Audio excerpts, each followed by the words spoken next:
Welcome back to chessopenings.com. Today I want to look at an interesting position which arises after the moves pawn to e4, pawn to e5, knight f3, and knight to c6. And it's from this position that today I'd like us to look at some minute differences between the Lopez, which would be the move bishop to b5, and the Italian game, which would be the move bishop to c4. Now, both moves look equally good in this position, so it might be surprising to find out that modern grandmasters, the top players in the world, largely prefer the Lopez. In fact, they're about 10 times more likely to play bishop b5 in this position rather than bishop c4. And so by drawing your attention to some of the minute differences between these two systems, I hope to enrich your understanding of both the Lopez and the Italian game. Let's take a look. Here we have the key position where white is able to choose between deploying the bishop on b5 and deploying the bishop on c4. And it appears that both moves have their advantages. On c4, the bishop has the most scope and also maybe targets this f7 point, which could become key later in the tactical phase. Whereas with bishop b5, white starts some additional pressure on this e5 pawn. Both moves also prepare white to castle quickly, but as we'll see in just a moment, there are a lot of other fascinating things going on in this position. Now, in this position, both sides face a similar situation in the center, since the center is symmetrical, pawn on e4 and pawn on e5. But white's counting on two important little trumps here. First of all, he still retains the right to move, and this means that his operations will come in just a little bit more quickly. But secondly, and just as importantly, white has managed to force black to play knight to c6 in this position. And it's due to this tiniest of details that white gets an idea. His idea is to play pawn to c3 and pawn to d4, attacking the e5 pawn and building up a bigger share of the center, and he's exploiting the fact that black has blocked his own c-pawn and cannot play the same build-up plan in the center. So, to make this plan work, white has to be sure that he doesn't fall under the same problem covering his own e-pawn. For example, in light of the discussion we just had, you might suppose that white should just play pawn to c3 in this position. But in fact, this move has two major drawbacks. First of all, the move is so slow that black can just play d5 himself, and he can achieve an equal game right off the bat since he immediately achieves this all-important thrust of the d-pawn, and he doesn't have to worry about losing time with the queen after, say, pawn takes pawn and queen takes pawn, since the knight is currently deprived of the c3 square.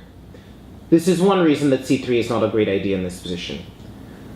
A second antidote, which is also very successful and which is a little bit more instructive in this position, is knight to f6, and this is normally what white needs to fear. Black also can attack the e-pawn, and here it's kind of difficult to find a good way to defend this pawn without surrendering the plan of d2 to d4.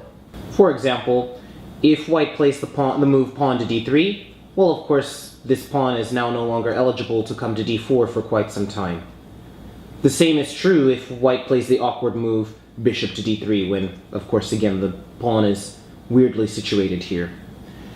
Another move which white might try is queen c2, but in this case, I think that white is just losing time. Black's move knight to f6 will be immensely more useful than white's move queen to c2, since we're not really interested in developing the queen so early, and probably just the move d5 leads to a perfectly adequate game for black. So, it's due to all these things, in fact, that white normally goes ahead and enters complications with the move pawn to d4, as anything else gives black a very satisfactory game.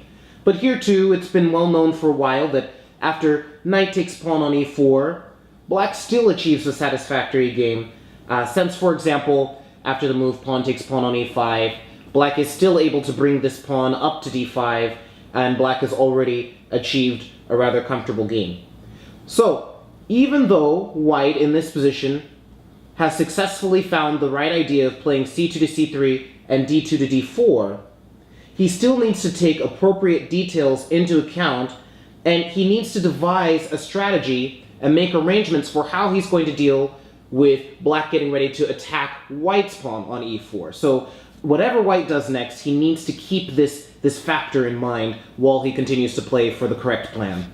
So with the move bishop to c4, In addition to the other attractive points, putting the bishop on a nice square and observing f7 and also preparing to castle kingside, in addition to these points, white is also ready to play pawn to d3 at a moment's notice if he needs to defend the e4 pawn. And in this case now he already has the bishop outside of the pawn chain, and later he's going to make efforts to bring further defense to the e4 pawn, probably by castling, playing moves like rook e1, and then the knight to bdd2. And then later he'll play for c3 and d4. And this is one of the points of bishop c4, is that it helps to facilitate white's playing d2 to d3 in order to defend the e4 pawn. In fact, the best players in the world have tended to handle the Italian game using this sort of slow build-up idea. For example, after knight f6, players on the white side have come to prefer the very quiet move, simple pawn to d3. And now white will play in a very gradual style similar to the Ruy Lopez. In fact, let's just imagine that white gets a bunch of moves here in order to show some of the key ideas. White would ordinarily continue with c2 to c3, castles kingside, bishop b3, and then moves like, let's say, rook e1, knight bdd2. Notice how we're defending this pawn adequately, and we're also using a very typical maneuver of the knight to f1 and to g3. And then usually around here does white finally make a choice about when and whether to play pawn to d4. And this is a very typical plan. For example, let's just give black some moves now and show how this play typically pans out. After knight f6, many games have continued d3, bishop e7, castles kingside, and bishop b3. Now I want to point out that the idea of this move, bishop b3, is to save this bishop from an eventual stab by the knight a5. And at the moment, black is not quite yet ready to play knight a5 because he has to watch this pawn on e5. So first he plays d6, but now white is just in time with the move c3, ready to give this bishop an attractive square on c2. In fact, black still continues with the move knight to a5, bishop c2, and c5. This is the key idea, bringing that c-pawn into the game and helping to control the center. Rook e1, the knight comes back to the more sensible c6 square, and now knight bd2, and play tends to go rook e8, h3, bishop f8, knight f1. Very standard setup for white. In fact, we see this exact same sort of setup for white many times in the Ruy Lopez. To show a comparison, let's look at one of the most traditional lines in the Ruy Lopez and show just how similar play is from white's point of view. Instead of this move, bishop c4, the Ruy Lopez of course continues bishop b5, and now play often continues for the main lines a6, bishop a4, knight f6, castling kingside, bishop e7, rook e1, b5, bishop to b3, d6. Once again, he's defending this pawn, so we now know what we have to do. We have to make sure that we've made arrangements for this bishop to reach c2, so white plays c3, and that's also in accordance with his plan. And now castles kingside, h3 is the known move here, knight a5, bishop c2, c5, very similar play even by black. And now white plays d4, and in the Jagoran variation, which this is from the Ruy Lopez, black normally plays queen c7, knight bdd2, and we're setting up for very similar play. So this is very similar. No matter whether we play the Ruy Lopez or the Italian game, it looks like these positions are more or less very equivalent, and white is doing very similar things and black is doing very similar things. So it's up to us to try to figure out what is it about this position, which we're looking at now, that white players find so much more attractive than the Italian game versions, which we just saw a moment ago. So what is the difference in this position? Why is it that world champions and grandmasters have been willing to play the Ruy Lopez version of these positions, whereas mostly players at the club level are willing to play the Italian game? Well, let's back up just a moment to this position right before d2 to d4, and I want you to notice something very subtle. That in this position, white is able to play the move pawn to d4 all in one go. And by that I mean, in the Italian game, he typically had wasted a tempo playing d2 to d3 very early on in the game, so that when this pawn came to d4, it was only with a loss of tempo. And for example, normally that would mean that black's knight would already have had time to retreat successfully to the c6 square, and this little difference is one of the major reasons why white has a little bit less of advantage in the Ruy Lopez than in the Italian game. Let's take a look at that a little bit more closely. Let's slowly review the Italian game version again. White played bishop c4, knight f6, and now pawn to d3, little difference. Bishop to e7, castles kingside, and we showed the move bishop to b3, pawn to d6, c3, knight to a5, bishop to c2, and pawn to c5. And now white typically continued rook to e1, knight to c6. Notice that this is a big difference, that black's knight has already come back to this c6 square. And now knight to bd2, and we have rook e8, h3, all very same for white, but there are some big differences with black's setup. But the main difference which I want us to focus on for today, after bishop f8, knight f1, h6, and now, for example, pawn to d4, the big difference that I want us to focus on is that white has lost a tempo with this maneuver, d3 very early. d3 occurred on move 4, and on move 13, we're moving that pawn a second time, where in the Ruy Lopez, we did not have to do that. There are some other differences, but the major way that black has profited from this tempo is that his knight is already on a much better location, and often this gives black an option, for example, to trade material on d4 and achieve a pretty natural game here. There are actually a few differences we can discuss between these very similar versions of the same position. However, I just want to focus right now on how exactly white lost a tempo in the Italian game.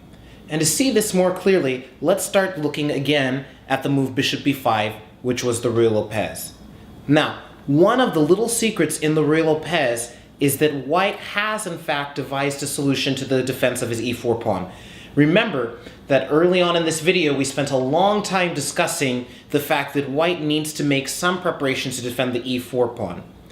It turns out that in the Ruy Lopez, white has an option to temporarily ignore the threat to e4.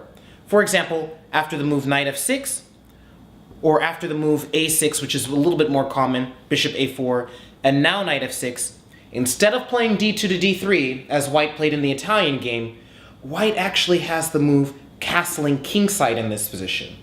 And in both cases, if black does in fact take on e4, and I want to point out really quick that quite often black does not take on e4, and instead he plays bishop e7, and now white uses his rook to defend the e4 pawn, and the problem is solved.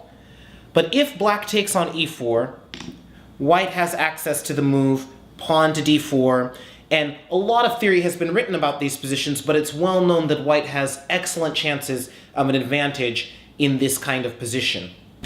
So why can't white use the same exact idea in the Italian game?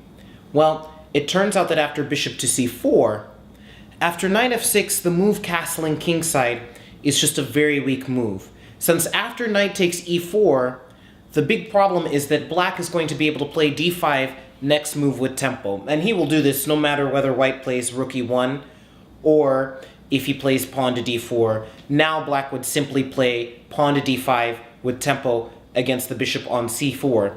And it's because of this tiny little factor that the bishop's placement on d4 actually turns out to be a slight disadvantage for white. If the bishop is on b5, he never has to fear this kind of possibility and would simply play something like knight takes e5. But on c4, black's threat on e4, to take on e4 with the knight, is slightly stronger because he can always follow up with d5 with tempo. And it's this little detail that means that white needs to go out of his way to defend the pawn on e4, usually with the move pawn to d3. And so, as we've seen before, in the Ruy Lopez, after bishop to b5, a6, bishop a4, knight f6, castles, indeed, black most often does not take on e4, and instead simply plays bishop e7, and this gives white the opportunity to play rook e1. Problem solved. As we've seen, white is now in an excellent position to play his plan c2 to c3 and pawn to d4. And by using the rook to defend the e4 pawn, he's avoided the time-wasting move with d2 to d3. And now that you've seen all this, you now understand one of the key strategic benefits of the Rui Lopez over the Italian game. In the Rui Lopez, white is able to deal with the threat to e4 more effectively, since for a single tempo, he can afford not to defend the e4 pawn. And it's this little difference which makes white's attempts to gain the advantage in the Rui Lopez more persuasive than his attempts to gain an advantage in the Italian game. I hope you've enjoyed this little journey into the heart of the Rui Lopez and the Italian game.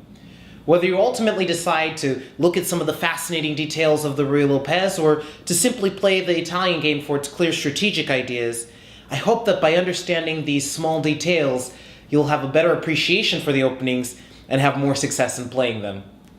Thank you for watching, and I hope to see you soon.